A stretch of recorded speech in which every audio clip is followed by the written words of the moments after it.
Hello， 大家好啊，歡迎嚟到我嘅 channel 啊！好多人買樓咧會淨係睇眼前嘅，冇諗過以後。有啲樓咧，其實你入手之後唔係單止跌咁簡單嘅，係會令你幾年之後想賣都賣唔出。而且呢啲樓咧，可能你買嗰時會好中意，甚至覺得自己買啱咗。但係一到市場一有變化，你先會發現層樓唔係唔得，係突然之間冇人中意，冇人接盤。等你想賣嗰陣，比樓價跌更加麻煩，係因為樓價跌咗。你仲可以決定你賣定係唔賣，但嗰個價錢棘住咗嗰陣，你係連選擇權都冇嘅。今日我會同大家講4種資產，換係我自己買樓我都唔會考慮嘅。條片最後會講到，如果我自己買樓，我會點做？如果你依家準備要買樓，或者你手頭上有啱好有呢啲樓盤，我都會建議你睇埋呢條片。今日我會同大家講嘅嘢，好容易俾人忽視，唔係大家網上平時睇到嘅橫湖半山小區、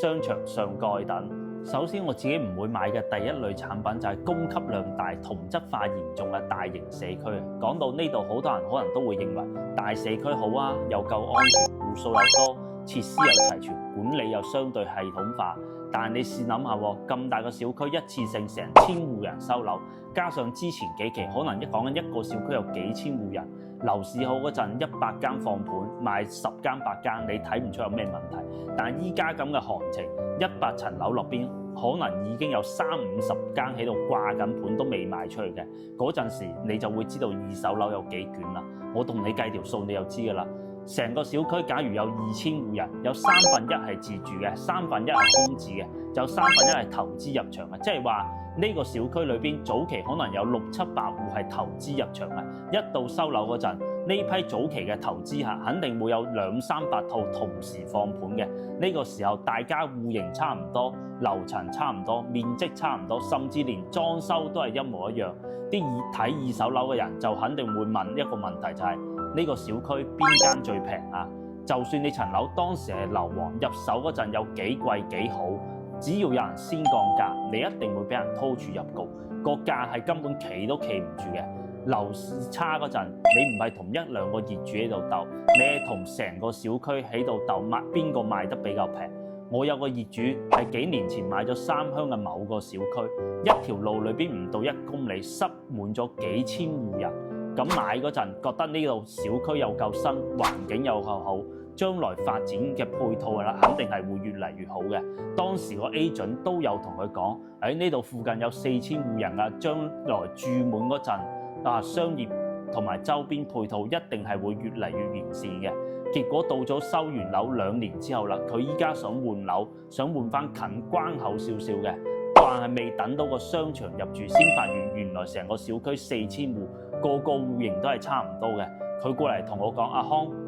做咩我當時依家自己賣緊樓，好似同成條街喺度鬥緊價咁。最後佢自己都冇辦法，只能等。唔係層樓蝕多蝕少嘅問題，係你放嘅價錢永遠會有人比你平。小區嘅戶數多，佢冇錯嘅，但係戶數多就意味住你層樓係冇差異嘅。樓價好嗰時，戶數多意味住你賣出去嗰陣壓力就大，而且連你間屋想放租都會有好大競爭，因為同時有100間喺度放緊租，你覺得邊間會先租出去？一定係條件好、租金又平嗰間。賣樓嗰陣嘅道理其實都係一樣嘅，賣出去嗰時層樓先會睇邊個條件好，又可以蝕本大平賣嘅，啲二手樓嘅業主就會揀邊個，你點會鬥得贏呢？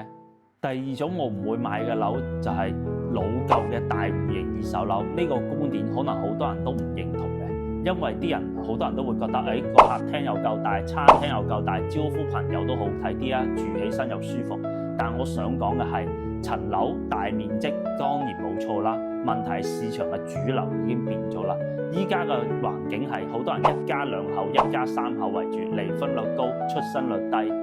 屋企裏邊好多時候生1個或者唔生嘅，80到100平先係主流。你賣到140平以上，總價自然高嘅，但門檻高咗，買家自然會變少。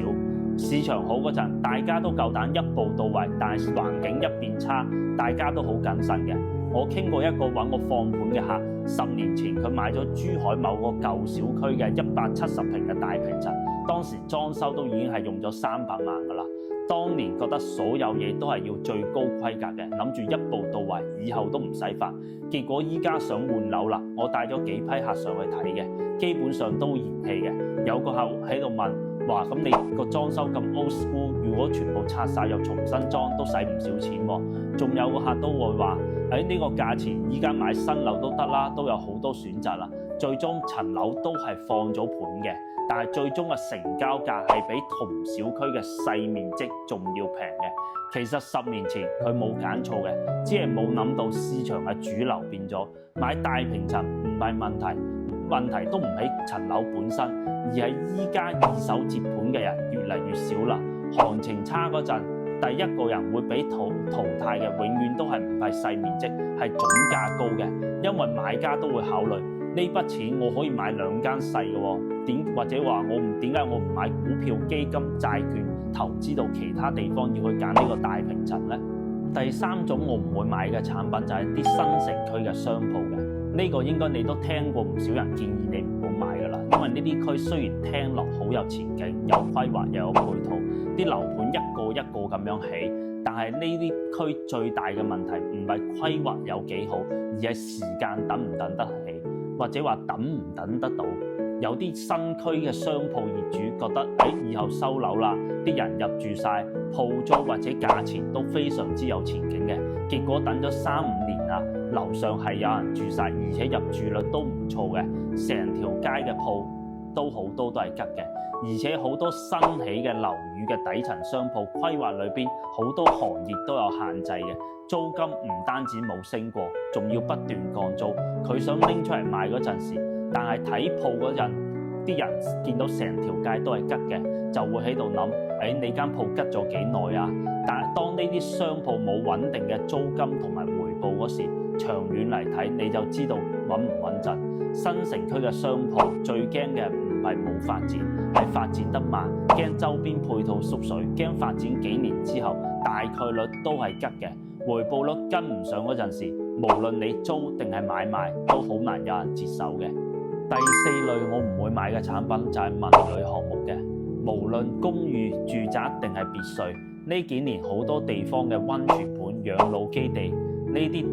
單一嘅超大型樓盤，單規劃發展都要號稱5到7年㗎啦。啲別墅都係100-200萬就係一間 ，agent 同你講將來規劃完善之後仲有得升，但事實係你等3-5年之後，唔單止配套未落地，你仲會發現呢個位置係十分之唔方便嘅，因為塊地太大啦，只有郊區先有嘅。你入手嗰時可能先會覺得有憧憬，但係到咗幾年之後，你想放盤啦，你會發現點解接盤嘅人咁少？因為大家都已經發現呢度幾年嘅配套都係冇變過嘅，反而係越起越多呢啲別墅。但係生活係一啲都唔便利嘅，同樣係100-200萬一間，我可以選擇方便自己嘅樓盤。但呢啲文旅項目最大嘅問題係，你買咗之後，你根本上就冇退路可言㗎啦。接手嘅人係突然之間唔見晒嘅，並唔係因為行情問題，而係大家都會睇透呢啲產品嘅本質就係畫餅。